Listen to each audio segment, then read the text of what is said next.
Hello friends, ಹೇಗಿದ್ದೀರಾ ಎಲ್ರು? ನಾವಿವತ್ತು ಬೆಳ್ತಂಗಡಿ ತಾಲೂಕ್ನಲ್ಲಿರುವಂತಹ ಎರ್ಮಾಯಿ ವಾಟರ್ ಫಾಲ್ಸ್ಗೆ ಹೋಗ್ತಾ ಇದ್ವಿ. ചെന്തളിരുകളോലം കന്യാവാടികയിൽ മാനിടകളെ നോക്കി കയ്യിൽ കറുകയുമായി വരം നേടുന്നു, സ്വയം വരം കൊള്ളുന്നു. ഹേമന്തം പോലെ നവവാസന്തം പോലെ ಹೇಮಂದಂ. ಬೆಳ್ತಂಗಡಿ ತಾಲೂಕಿನ ಕಾಜೂರು ಬಳಿಯ ಪಶ್ಚಿಮ ಘಟ್ಟಗಳ ತಪ್ಪಲಿನಲ್ಲಿರುವ ಸುಂದರವಾದ ಎರ್ಮಾಯಿ ಜಲಪಾತವು ಪ್ರಕೃತಿ ಪ್ರಿಯರ ನೆಚ್ಚಿನ ತಾಣವಾಗಿದೆ. ಈ ಜಲಪಾತವು ತನ್ನ ಮೋಡಿ ಮಾಡುವ ಸೌಂದರ್ಯಕ್ಕೆ ಹೆಸರುವಾಸಿಯಾಗಿದೆ.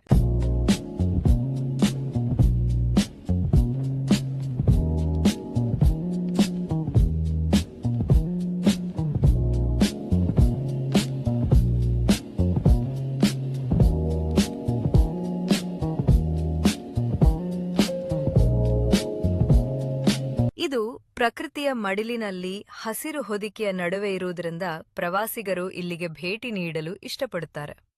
ಮಳೆಗಾಲದ ನಂತರದ ಸಮಯ ಅಂದರೆ ಸೆಪ್ಟೆಂಬರ್ನಿಂದ ಡಿಸೆಂಬರ್ವರೆಗೆ ಜಲಪಾತದ ಭೇಟಿಗೆ ಸೂಕ್ತವಾಗಿದೆ. ಸುರಕ್ಷಿತವಾಗಿ ಪ್ರಕೃತಿಯನ್ನು ಆಸ್ವಾದಿಸಲು ಪ್ರವಾಸಿಗರು ಜಾಗರೂಕರಾಗಿರಬೇಕು.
ನಮ್ಮ ಈ ವಿಡಿಯೋ ಇಷ್ಟವಾದರೆ ಲೈಕ್ ಮಾಡಿ, ಸಬ್ಸ್ಕ್ರೈಬ್ ಮಾಡಿ, ಸಪೋರ್ಟ್ ಮಾಡಿ ಅಂತ ಹೇಳ್ತಾ ಎಲ್ಲರಿಗೂ ಧನ್ಯವಾದಗಳು.